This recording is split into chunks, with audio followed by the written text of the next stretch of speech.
Well, thank you very much. It's an honor to have President Zelensky of Ukraine, and we've been working very hard, very close. So we've actually known each other for a long time. We've been dealing with each other for a long time, and very well. We had a little negotiation spat, but that worked out great. I think for both countries, I think for the world, actually, beyond both countries. And we have something that is a very fair deal.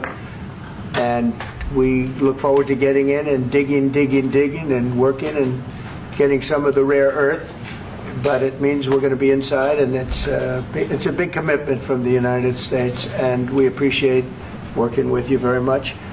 And we will continue to do that. We have had some very good discussions with Russia. I spoke with President Putin, and we're going to try and bring this to a close. It's something that you want and that he wants. We have to negotiate a deal.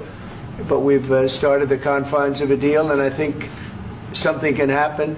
The big thing is the number of soldiers, mostly at this point, but soldiers being killed. You're losing thousands of soldiers. So on both sides, we're losing a lot of soldiers, and we want to see it stop.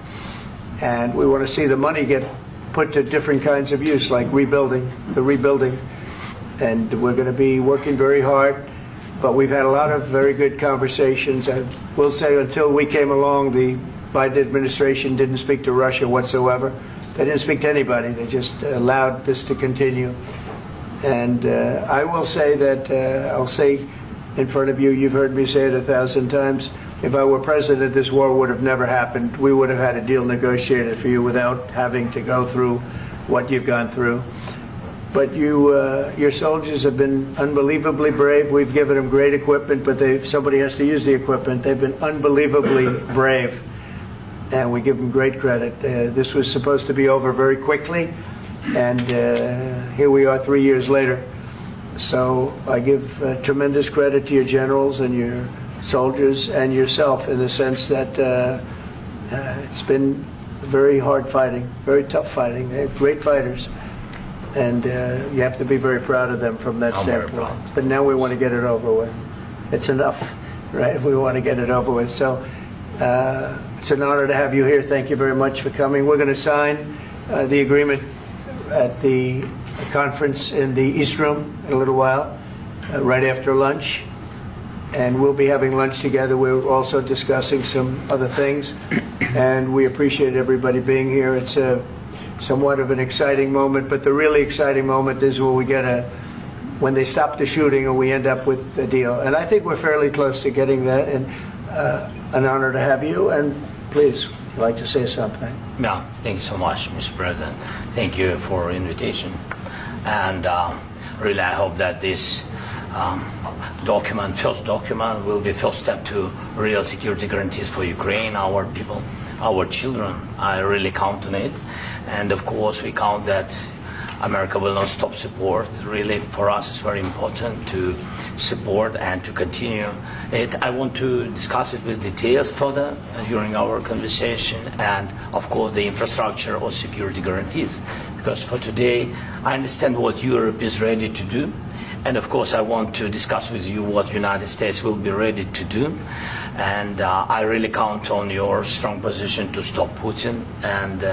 And you said that enough with the war. I think that is very important, Ben, to say these words to Putin at the very beginning of war, because he is a killer and terrorist. But I hope that together we can stop him. But for us, it's very important to save our country, our values, our freedom, democracy, and of course, no compromises with the killer about our territories. But it will be later. And of course, what I wanted, we spoke about it by phone with you about the drones production. We have very good drones production. I think the best one in the world for today because of the war. Yes, and of course, we need very much the air defense. You have the best air defense in the world, and really you helped us under attacks of Russians. And I want to speak how we can exchange the licenses. We're open to share the licenses of all our drones with you, of course, with the United States. And we need licenses for quick production of air defense. Even after the war, we need our nation to be calm, that we are secure. So that's why we need this air shield. And of course, about this I want to speak about the contingents. I think that France and UK already spoke to you, and we know that Europe is ready, but without the United States, they will not be ready to be as strong as we need. And then the last point, last not least, about exchange, about our people and children. And you know that these crazy Russians, that they stolen 20,000 of children, Ukrainian children. They changed their names, they changed their families, relatives, and now they're in Russia. We want to bring them back, and really, it's a big dream, task, and goal for me, and our warriors.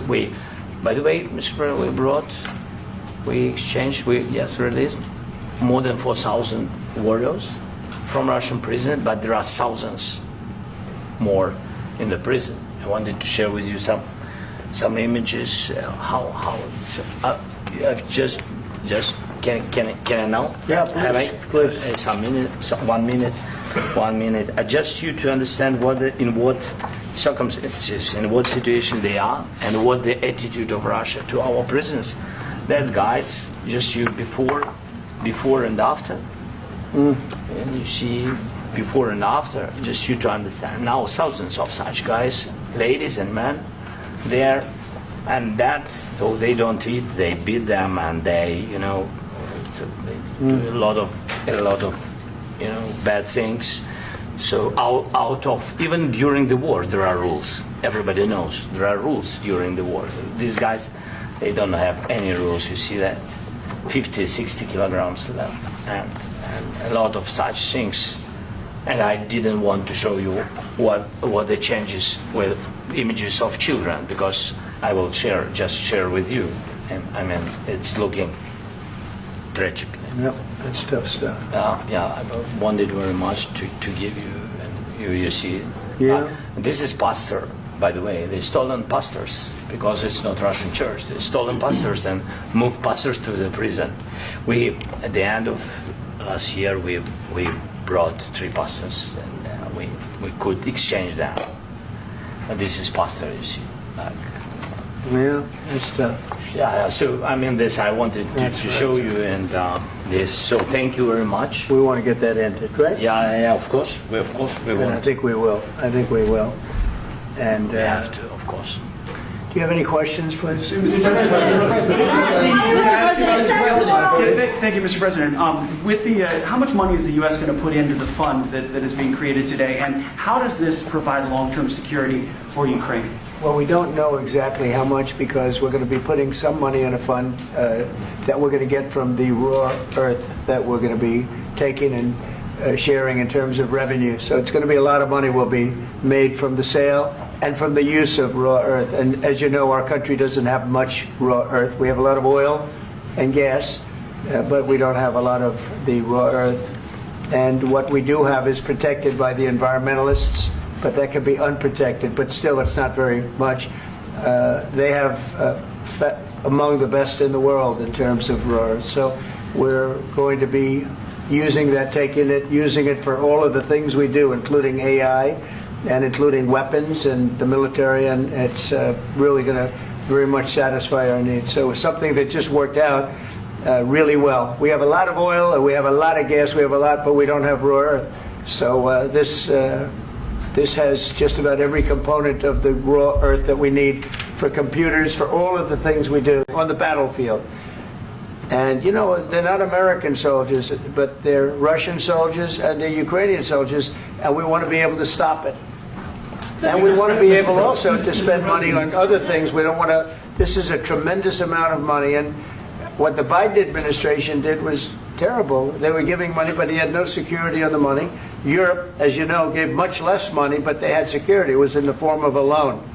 They get their money back, and we didn't. And now, at least we're protected, because the American taxpayer has to be protected too. But this is an incredible agreement for Ukraine, because we have a big investment in their country now, and what they have, very few people have. And we're able to really go forward with very, very high-tech things and many other things, including weaponry that we're going to use in many locations, but that we need for our country. Mr. President, This allows us to do this. will you continue I'm sorry. sending military aid? Yes, go ahead, please. If I can just yes.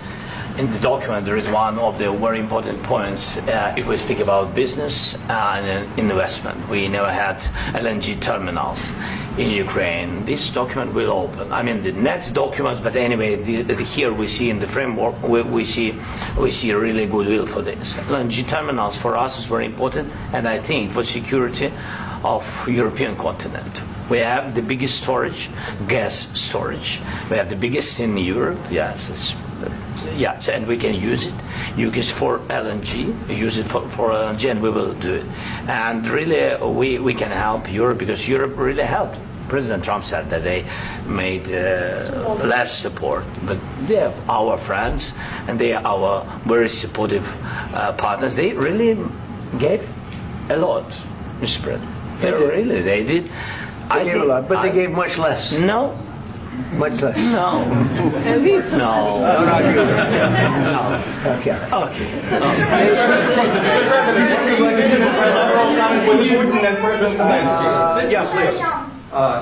Mr. President Trump, you have repeatedly called the deal with Ukraine as a historical one. And as a President of the United States, you make historical decisions in other issues which affect America and other world.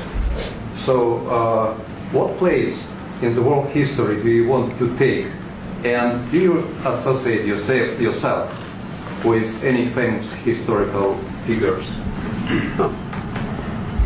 Yeah, I'd say George Washington, Abraham Lincoln.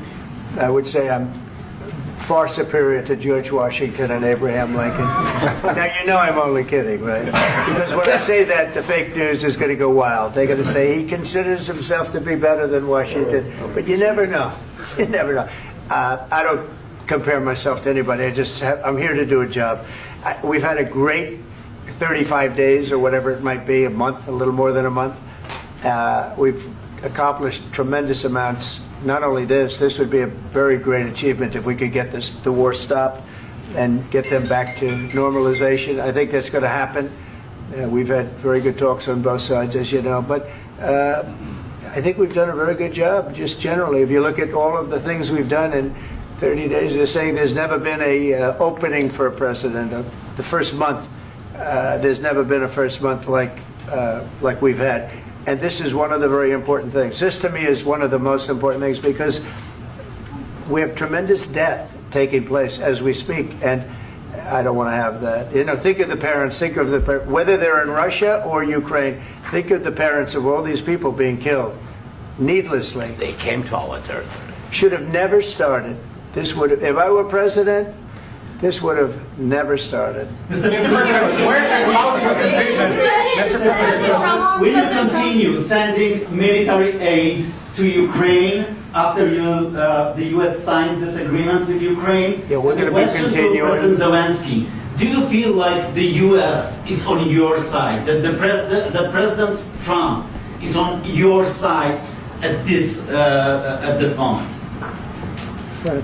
What do you think? He wants to know, do you think that, sort of a stupid question. I guess we wouldn't be here if I wasn't. I think that the United States on our side from the very beginning of occupation, and I think that President Trump on our side, and of course, I'm sure that the United States President will not stop support. This is crucial for us. It's important for us. Yes. And Putin, the president, speaks about the people and the soldiers which are dying, but they came to our territory, they came to our land. They began this war, and they have to stop. And I think this is the question, with really the most important question. Can President Trump, I hope yes, with some other allies, to stop Putin, withdraw these enemies, our enemy, withdraw these troops from our land? And I think that you asked about the history, I think that if President, or when he will stop Putin, if President Trump will bring peace to our country, I think he will be on this world, I think. We've had very, very good talks. What about military aid to Ukraine? President Zelensky just said that there'll be no compromises with Vladimir Putin. I just wanted to ask both of you, firstly, are there compromises that you think that President Zelensky is going to have to make? And President Zelensky, is there anything that you might be thinking that you may be able to offer or bring to the table, for example, elections? Thank you. I think you're going to have to always make compromises. You can't do any deals without compromises. So certainly he's going to have to make some compromises, but hopefully they won't be as big as some people think you're going to have to make. That's all. That's all we can do. I'm here as an arbitrator, as a mediator to a certain extent between two parties that have been very hostile, to put it mildly. They've been very hostile. There's been a vicious war. There's been a vicious war. You know, it's a very level battlefield, and those bullets go out, and as I've said many times, we were talking about it with Pete, many times the only thing stopping those bullets is a human body. And in the case we're talking about, generally young human bodies are stopping a lot of bullets.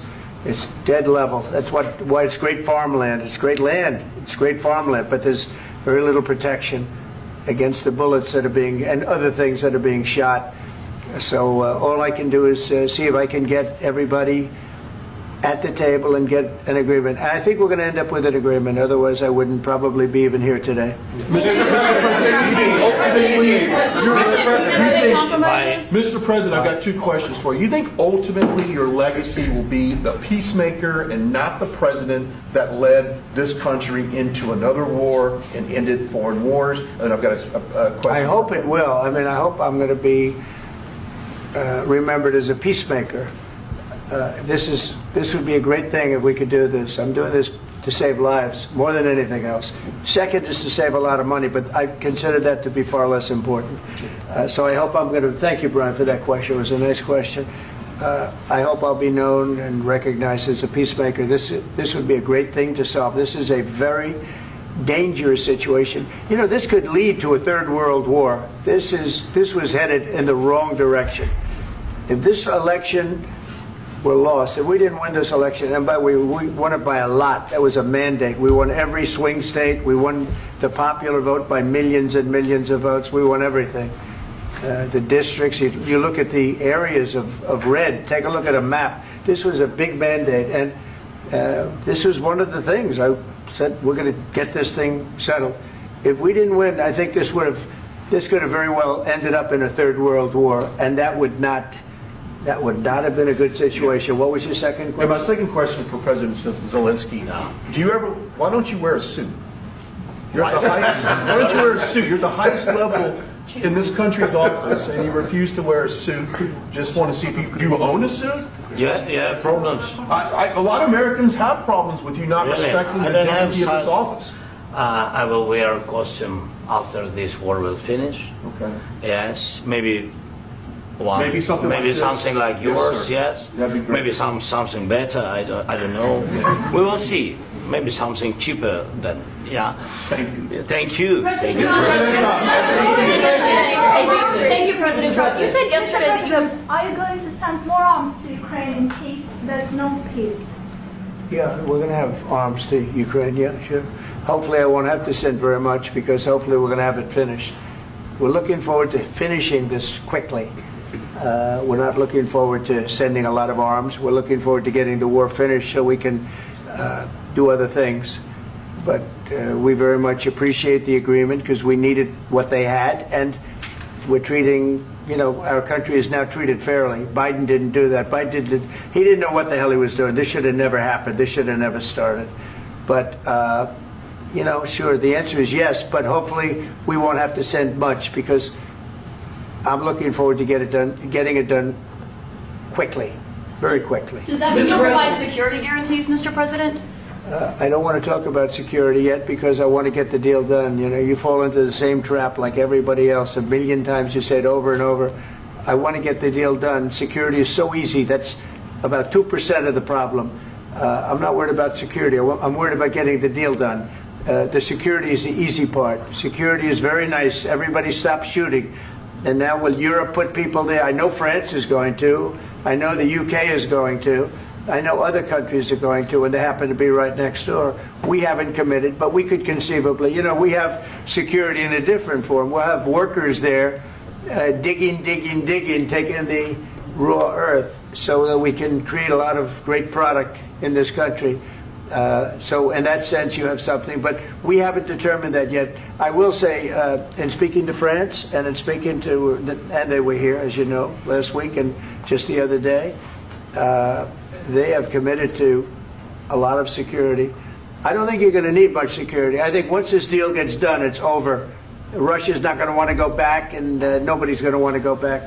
When this deal ends, I really believe this deal is going to be over. Question?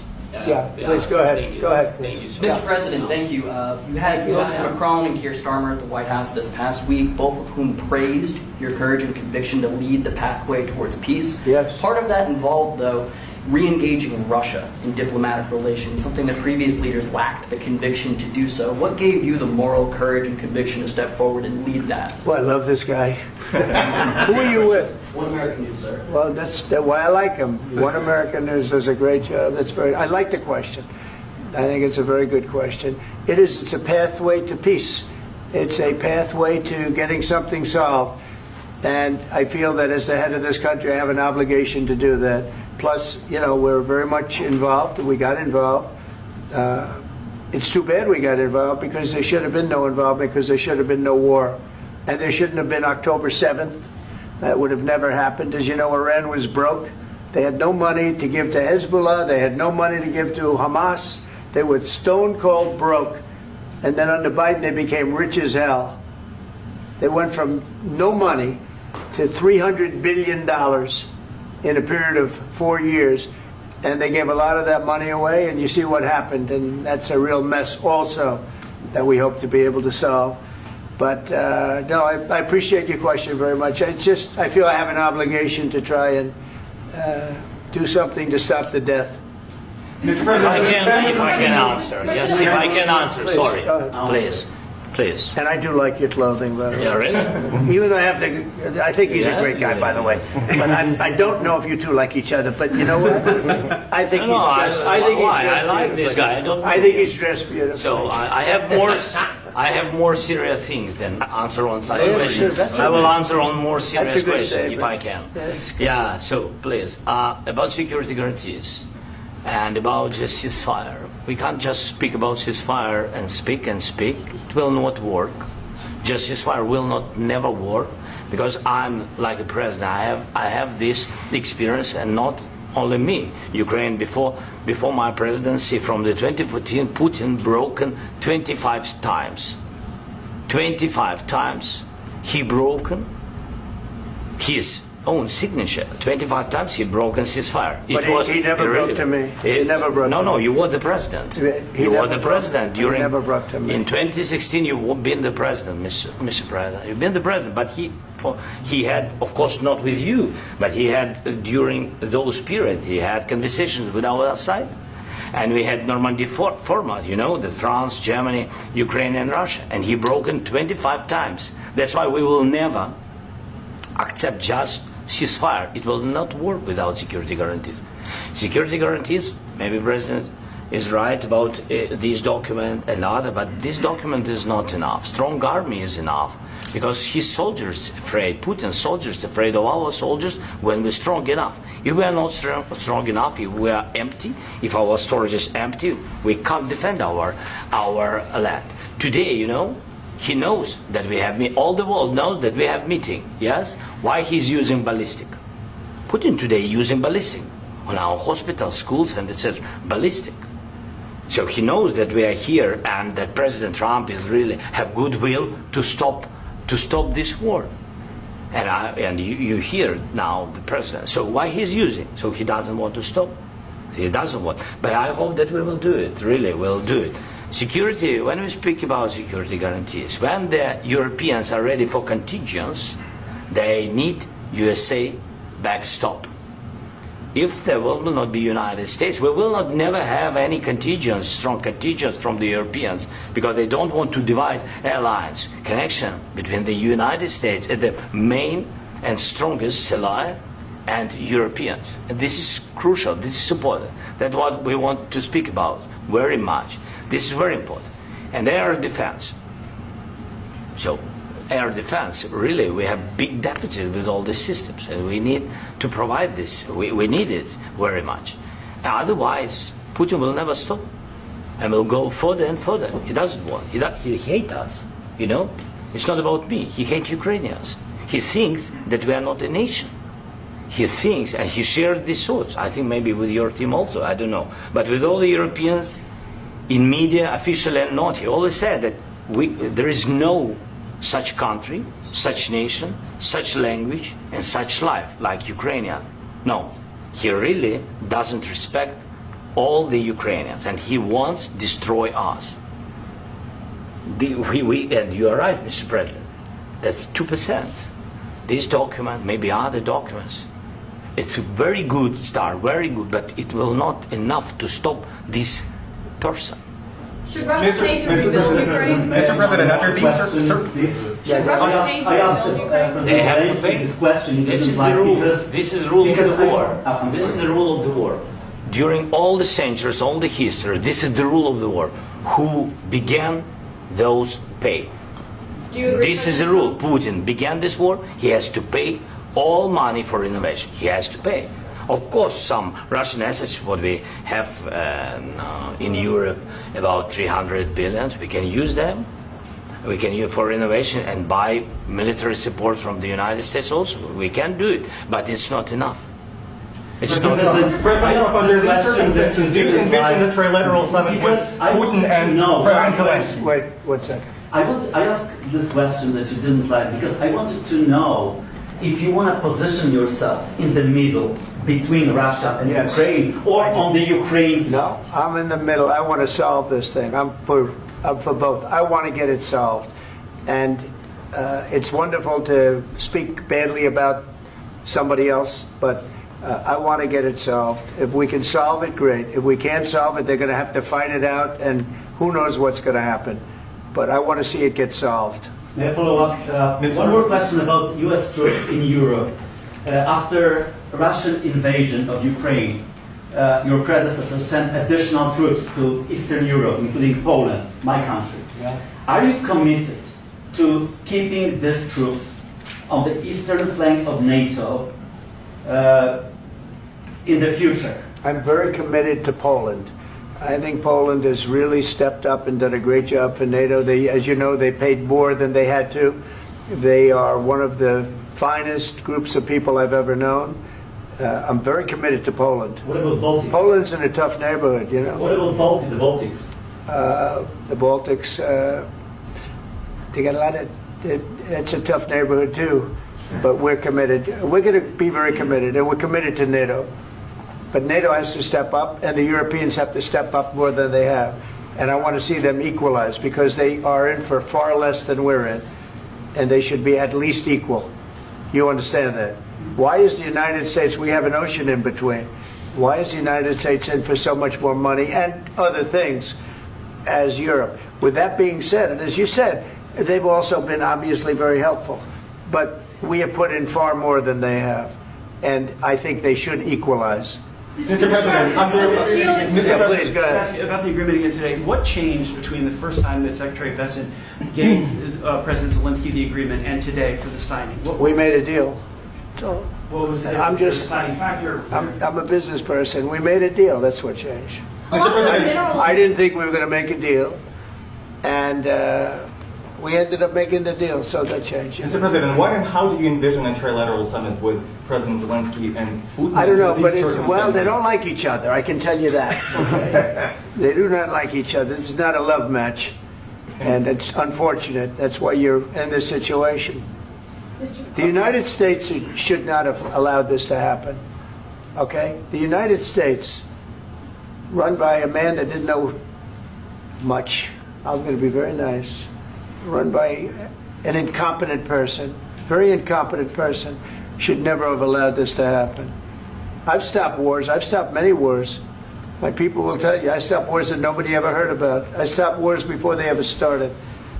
You can look at some I could give you a lot of nations that would tell you right now they were probably going to war. I could tell you right now there's a nation thinking about going to war on something that nobody in this room has ever even heard about. Two smaller nations, but big, still big. And I think I've stopped it. But this should have never happened. Mr. President, Sorry, just a second.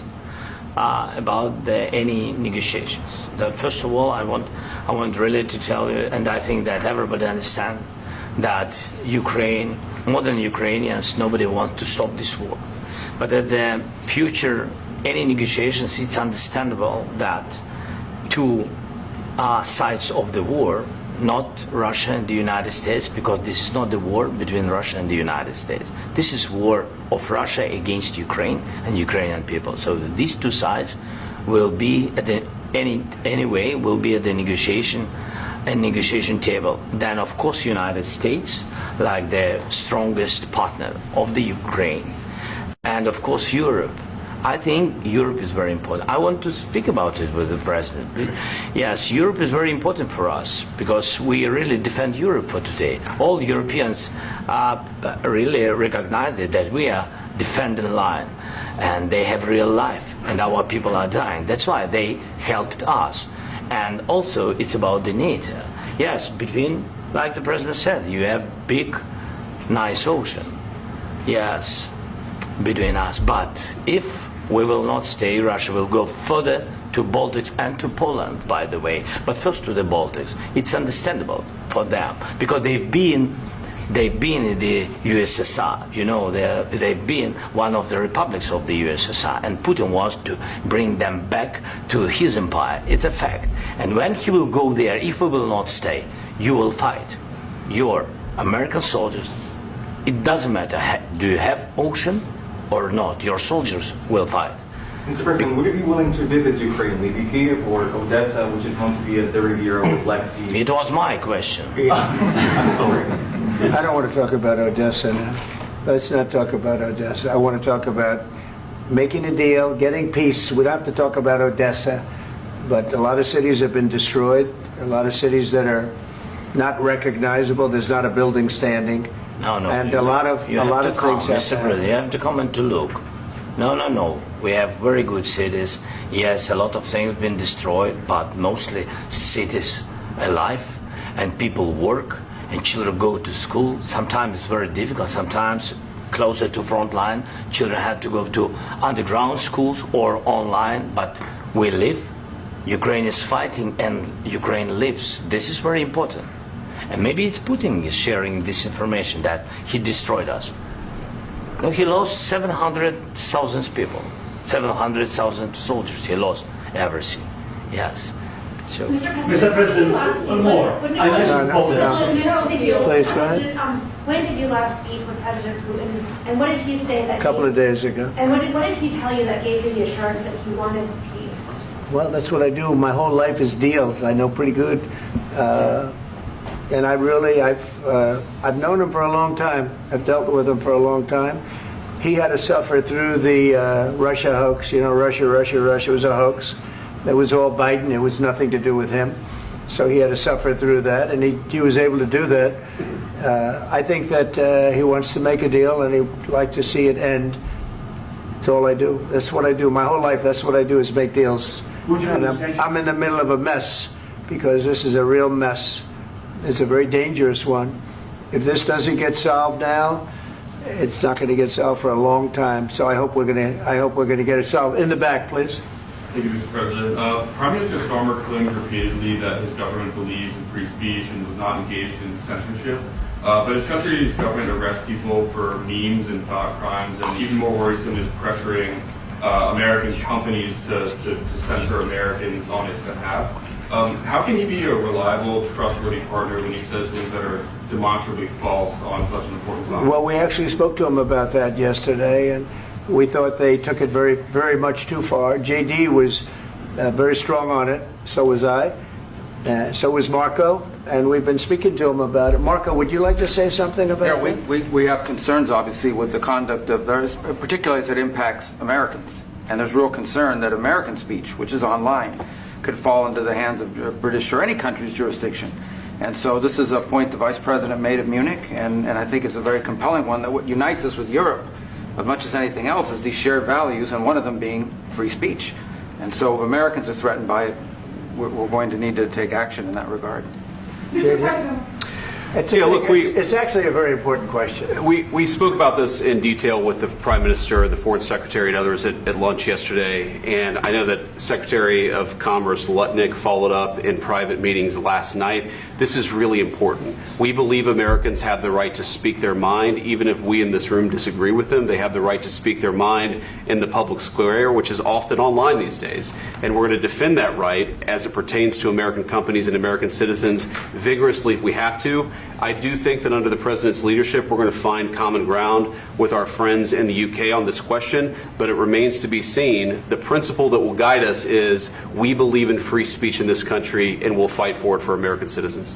Mr. President, on the deal, is there any other oil and gas component to the deal? Is it all critical? A little bit.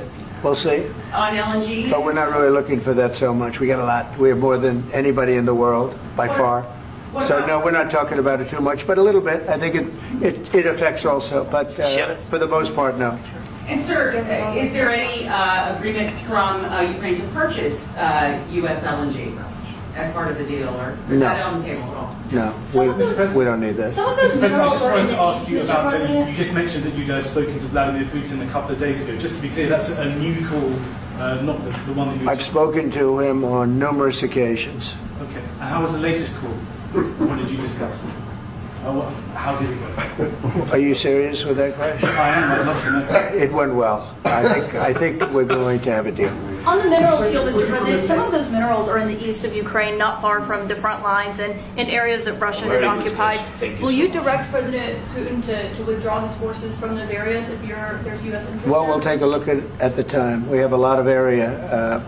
It's a very big area we're talking about, so we'll take a look. I'll study that and I'll see. And who would protect those minerals if they are U.S. interests? Would that be Ukrainian They'll be forces? protected. The European agreement forces? will protect them. US The forces? agreement, yeah, we're signing an agreement. You know? Right, but what if Russia tries to invade or there's Russian aggression in those spots? I just told you, I don't think that's going to happen. And if that were going to happen, I wouldn't make a deal. If I thought that was going to happen, I wouldn't make a deal. Some people may wonder why. You know, they ought to focus on CNN on survival, not asking me these ridiculous questions. Focus on surviving, because CNN's got such low ratings. I don't think they're going to survive. Let's go. Please go. Since I already mentioned Poland. Poland was under Russian control for decades after the Second World War.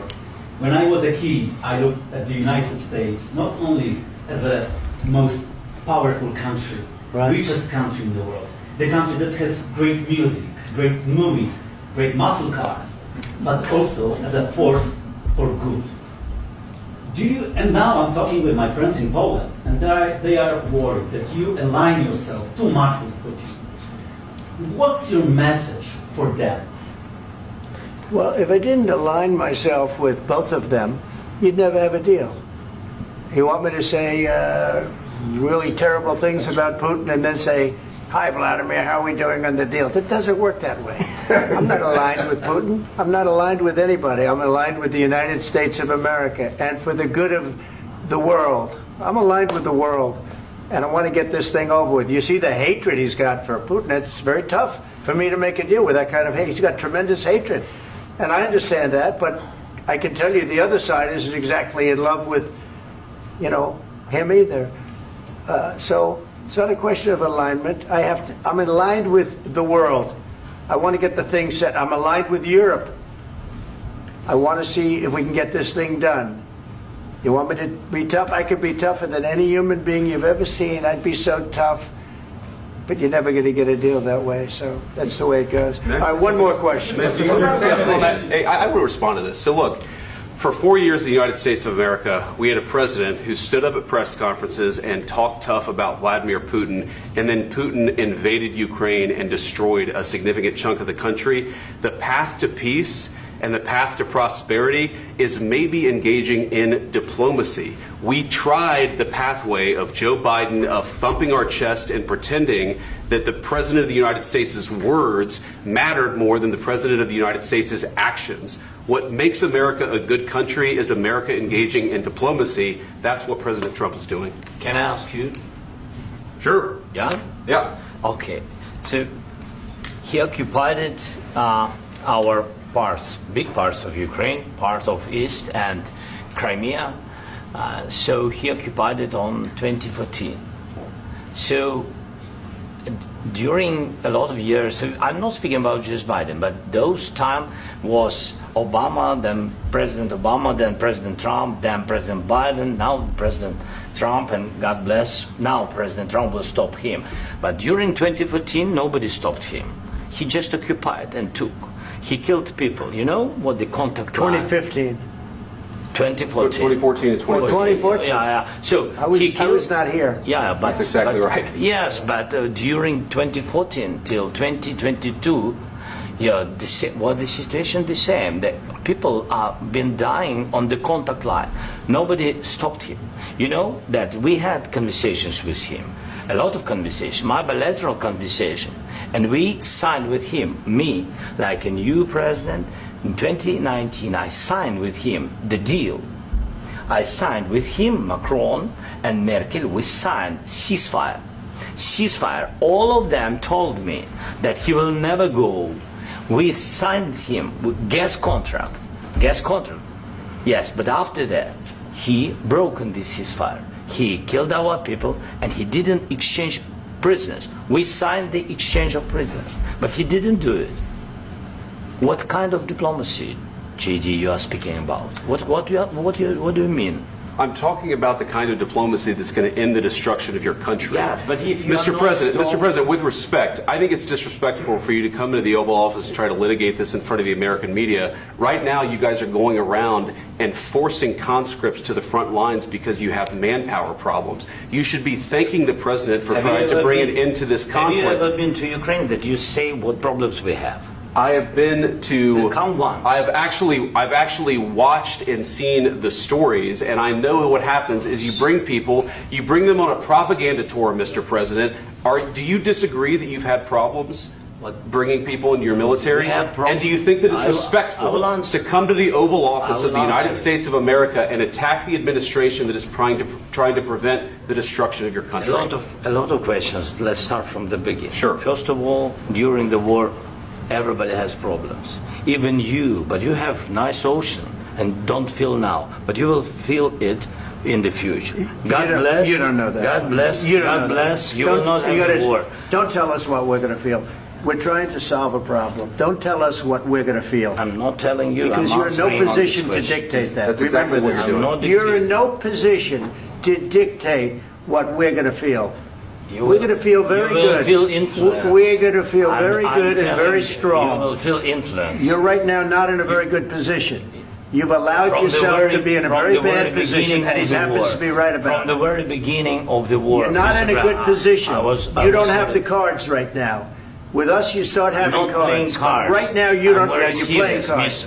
You're playing cards. You're gambling with the lives of millions of people. You're gambling with World War III. You're gambling with World War III. And what you're doing is very disrespectful to the country, this country. That's back to you. Far more than a lot of people said they should have. Have you said thank you once? This A lot entire of meeting? times. No, in this Even entire meeting, today. have you said thank Even you? today. You went to Pennsylvania and campaigned for the opposition in October. Offer some words of appreciation for the United States of America and the president who's trying to save your country. Please, you think that if you will speak very loudly about the war, He's not speaking loudly. He's not speaking loudly. Your country's in big trouble. Can I Wait a answer? minute. No, Can you've I done a lot answer? of talking. Your country is in big trouble. I know. You're not I winning. know. You're not winning this. You have a damn good chance of coming out okay because of us. Mr. President, We are staying in our country, staying strong from the very beginning of the war. We've been alone, and we are thankful. I said thanks You haven't in been this alone. cabinet, You and haven't not been only alone. in this cabinet. We gave you, through I this said stupid thank- president, $350 billion. You voted We gave for you your military president. equipment. You and you voted men for are your brave, but they had to use our military. What about if you didn't have You our invited military me- equipment, you invited if me you to didn't speak. have our military equipment, this war would have been over in 2 weeks. In 3 okay? days, I heard it from Putin. In 3 days, this is something Maybe new. less. In 2 weeks, of course, yes. It's going to be a very hard thing to do business like this. I tell you. Just say thank you. I said a lot of times that there, thank you accept to that- American people. Accept that there are disagreements, and let's go litigate those disagreements rather than trying to fight it out in the American media when you're wrong. We know that you're wrong. But you see, I think it's good for the American people to see what's going on. I understand, sir. I think it's I very understand. important. That's why I kept this going so long. You have to be thankful. You don't have the I'm cards. thankful. You're buried there. Your people are dying. tell you You're again, running I low know. on soldiers. Don't- Listen, don't please, you're running Mr. low President. on soldiers. It would be a damn good thing. Mr. And then President. then you tell us, I don't want a ceasefire. I don't want a ceasefire. I want to go and I want this. Look, if you could get a ceasefire right now, I tell you, you take it so the bullets stop flying and your men stop getting killed. Of course, we want to stop the war. But you're I saying said- you don't want a ceasefire. But I said to you, I want a ceasefire. with guarantees. Because you'll get a ceasefire faster than an agreement. Ask our people about ceasefire, what they think. That wasn't it doesn't with matter me. for you what. That what wasn't is- with me. It That was wasn't with you. a guy named Biden, who was not a smart person. This That is was your, with, this that was is with your Obama. president. It was your president. Excuse me. That was with Obama, who gave you sheets, and I gave you javelins. Yes. I gave you the javelins to take out all those tanks. Obama gave you sheets. In fact, the statement is Obama gave sheets and Trump gave javelins. You got to be more thankful, because let me tell you, you don't have the cards. With us, you have the cards. But without us, you don't have any cards. One more question to Mr. Vice President. I'm sorry. It's going to be a tough deal to make, Uh, because the attitudes have to change. what if Russia breaks ceasefire? What if Russia breaks peace talks? What do you do then? I understand that it's a heated conversation right now. What are you but saying?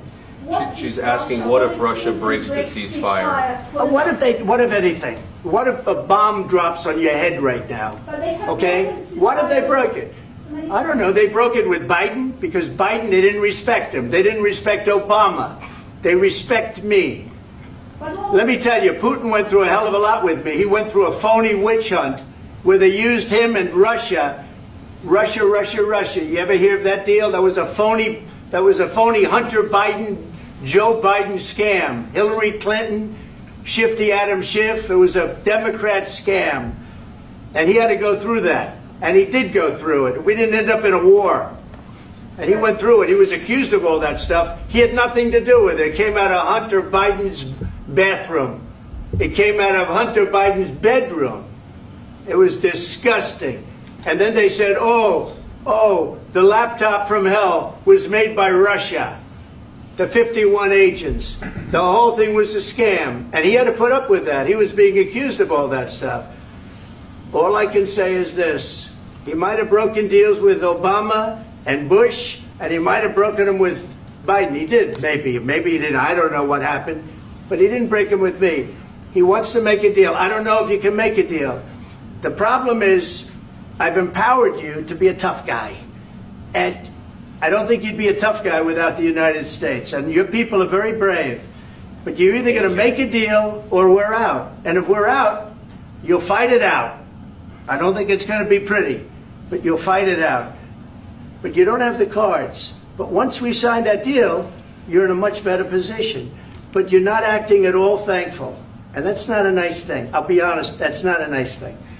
All right, I think we've seen enough. What do you think? Huh? This is going to be great television, I will say that. All right. We'll see what we can do about putting it together. Thanks, sir. I need the back of this. We'll see. I don't know. Guys, come on. Wait, President. Hey, control. Right, go. Guys, come on. Let's move, please.